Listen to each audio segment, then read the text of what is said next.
कैसे बचा जाए? ये हमारे ब्रह्मचारी महेंद्र कुमार जी 7 प्रतिमा के धारी श्रावक जरूर हैं, क्षुल्लक की तरह साधना करते हैं।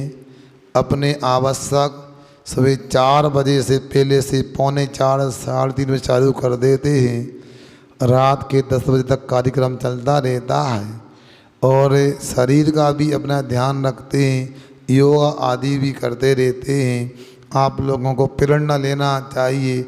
80 वर्ष का व्यक्ति यदि अपने शरीर को, अपनी आत्मा को संभाल सकता है तो आप क्यों आलस्य करते हो?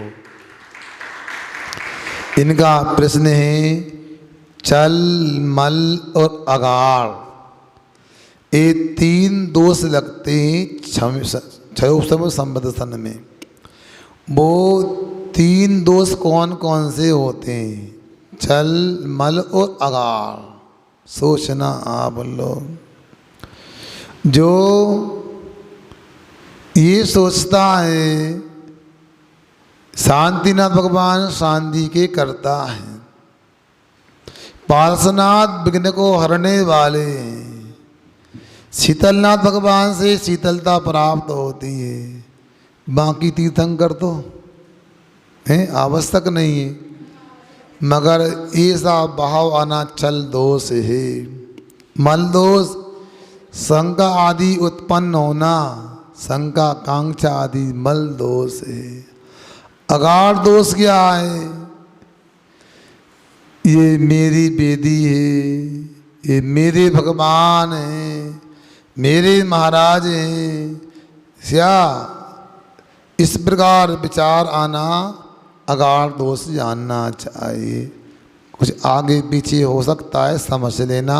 ये चलमल अगाड़ दोष हुआ करते हैं। आगे महाराज जी, जाप पाठ स्वाध्याय करते हैं, ये मतलब दिन में किसी भी समय कर सकते हैं?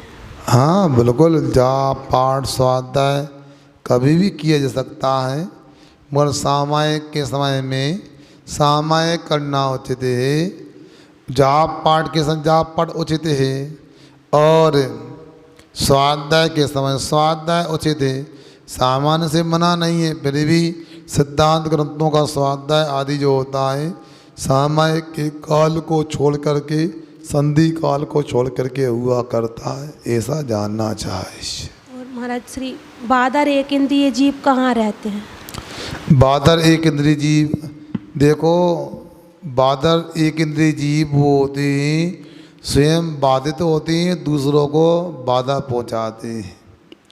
ये एक इंद्रिय नहीं और भी होते हैं, विकल इंद्रिय सकल इंद्रिय भी सब बादर होते हैं, मगर एक इंद्रिय में सूक्ष्म भी होते हैं, बादर भी होते हैं। तो बादर जीव किसी न किसी आधार को लेकर के होते हैं। वो आधार मनुष्य का शरीर भी हो सकता है, अन्य स्थान भी हो सकता है। महाराज जी नमोस्तु। महाराज जी उसमें जब आता है कि पंच मोक्ष कल्याण छपक श्रेणी आरूढ़ होकर तीर्थंकर जब जाते हैं, तो छपक श्रेणी का मतलब महाराज जी क्या होता है इसमें? देखो ऐसा है, श्रेणी का अर्थ तो नशेनी सब जानते हैं। नशेनी चढ़ने के लिए होती है, उतरने के लिए भी होती है। तो यहाँ पर छपक श्रेणी का अर्थ होता है जहाँ कर्मों का क्षय करते हैं। छपक का मतलब कर्मों का क्षय करने वाला होता है। छपण कहते हैं कर्मों के क्षय को, और छपक का नाम कर्मों का क्षय करने वाला होता है। जो भगवान होते हैं या जो अप्रमत गुणस्थान मेरे मुनि महाराज होते हैं, भगवान तो बाद में बनते हैं। वो यदि परम विशुद्धि को प्राप्त कर लेते हैं तो उनके जो आत्मा में परिणाम होते हैं, ऐसे परिणाम जिसके माध्यम से कर अनंत अभय मोहिनी कर्म प्रज्ञाना बढ़नी दर्शना बढ़नी अंतराय कर्म का नाश हो जाता है और अनंत अवस्था को, अनंत भगवान की पर्याय को प्राप्त कर लेते हैं। ऐसे परिणामों को ही छपक श्रेणी कहते हैं।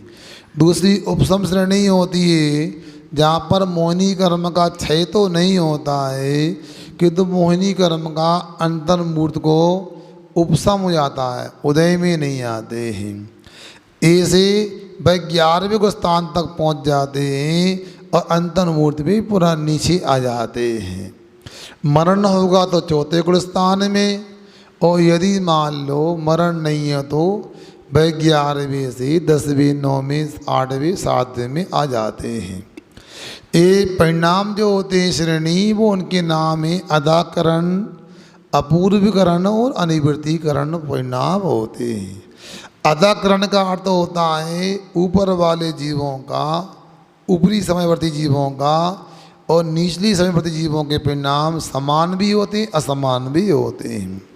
दूसरा अपूर्वीकरण जो होता है, करण परिणाम होते हैं, मतलब आगे आगे अपूर्व ही अपूर्व, यानी पूर्व में जो परिणाम नहीं हुए ऐसे परिणामों की प्राप्ति करना अपूर्वकरण होते हैं। अनिवृत्तीकरण का मतलब जिसमें कोई भेद नहीं होता है, समान मतलब परिणाम समान समय में आगे बढ़ते हैं तो उनके परिणाम भी भय भेद रहित होते हैं। क्या ऐसे परिणामों का नाम श्रेणी होता है। यदि सर्वोत्तम यदि परिणाम है तो सबक श्रेणी, उससे कम परिणाम है तो उपसम श्रेणी है।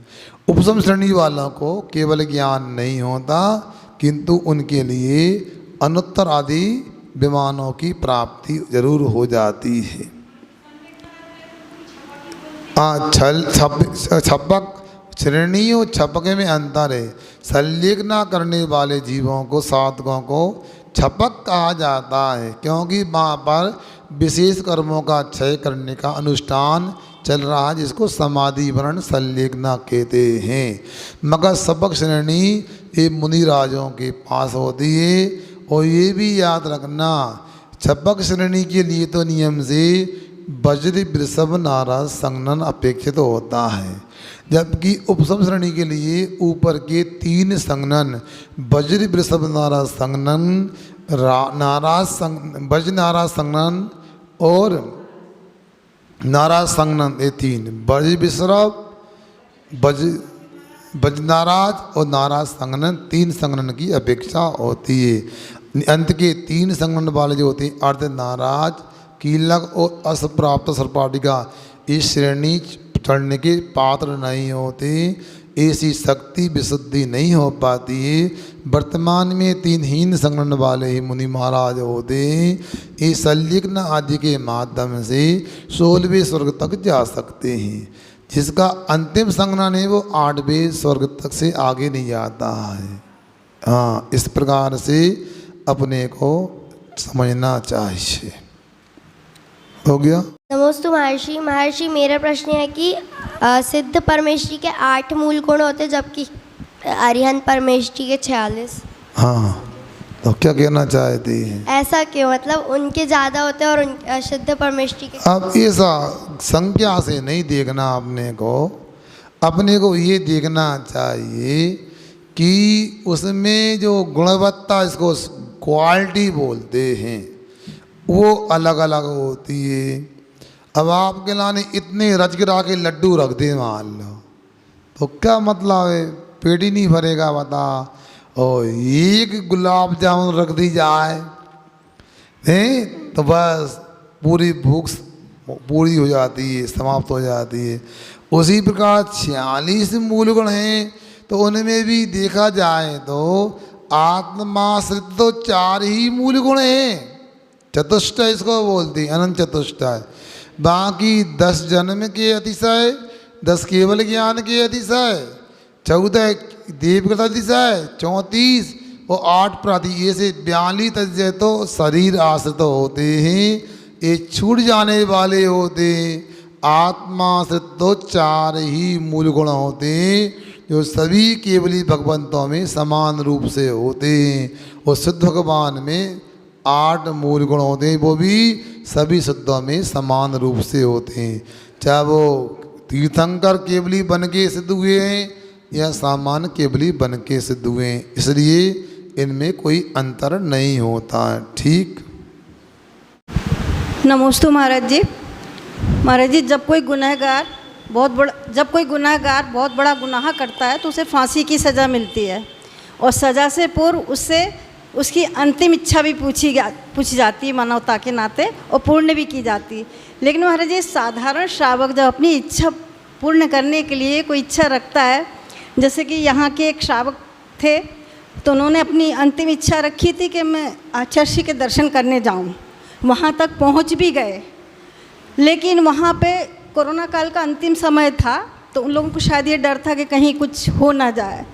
महाराज जी, उन्होंने ये तक कहा था कि मैं गाड़ी में ही बैठा रहूँगा, मेरे को बस एक झलक दिखला दो। महाराज जी, उनकी इच्छा पूर्ण नहीं हुई और वो रास्ते में लौट के आए और अंत में उनके शरीर त्याग दिया।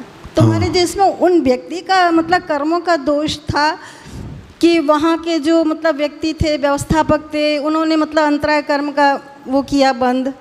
तो इसमें दोष किसका था? कुएं के पास जाकर भी प्यासे लौट आए वो। देखो आप लोगों को स्वाध्याय करना चाहिए। जिनवाणी में हर प्रश्न का समाधान है। संलिग्ना को समझो पहले क्या होती है। यदि कोई साधक मुनि महाराज भी क्यों ना हो, यदि वो समाधि करने यदि चल दिया और रास्ते में यदि मरण हो जाता है तो समाधि का ही लाभ मिलता है। समाधि का भाव बना लिया, समाधि का लाभ ही मिलता है। सुन रहे ना? यदि मान लो जिनके पास समाधि करने गए उनका ही मरण हो जाए तब भी समाधि का लाभ मिलता है। यदि किसी साधक ने ये अंतिम भावना व्यक्त की है, मुझे आचार्य परमेश्वरी के बीतरागी मुनिराज के दर्शन प्राप्त हो जाएं, तो ये मानना उनको उन मुनिराज के आचार्य परमेश्वरी के दर्शन करने के बराबर ही लाभ मिलता है। उसमें कोई शक नहीं होना चाहिए, संदेह नहीं होना चाहिए। और दूसरी बात, कर्म का उदय तो रहता ही है। इसलिए तो कहते हैं यदि आप कर्म से भयभीत हैं, दूसरे को देखकर ऐसा विघ्न हम उत्पन्न ना करें ताकि हमें कोई ऐसी परिस्थिति का सामना करना पड़े। जल्दी करो। माँ जी, समाधि मरण से एक प्रश्न है कि माँ जी रोज़ मंदिर में आके प्रार्थना करते हैं कि जब भी मेरा समाधि मरण हो, आपके दर्शन करने के उपरांत हो। वो यदि मरने के पहले समाधि मरण नहीं हो तो माँ जी रोज़ मंदिर में हम प्रार्थना करते हैं तो उसका फल मिलता होगा महाराज जी? देखो, प्रत्येक भाव का फल मिलता है, बिल्कुल मिलता है। भाव का ही नहीं, मन का भी मिलता है, वचन का भी, काय का भी मिलता है। काय बांग मना कर्मी होगा सा आश्रमा। काय की क्रिया, वचन की क्रिया, मन की क्रिया, योग, इसके माध्यम से कर्म का आश्रय होता है। शुभ योग होगा तो शुभ पुण्य कर्म का आश्रय बंद होता है, अशुभ योग होगा तो पाप कर्म का आश्रय बंद होता है। मैं जल्दी कर रहा हूँ, समय हो रहा है। इसके बाद यदि आपने भावना बदल में की है तो जरूर फलीभूत होगी। समाधि भावना पढ़ते मुनि महाराज भी समाधि भावना समाधि भक्ति में पढ़ते हैं। गुरुमूले इतलिचिते चेत सिद्धांत प्रसिद्ध घोषे मम भूत जन्म जन्मनि संस्मृतम मरणम।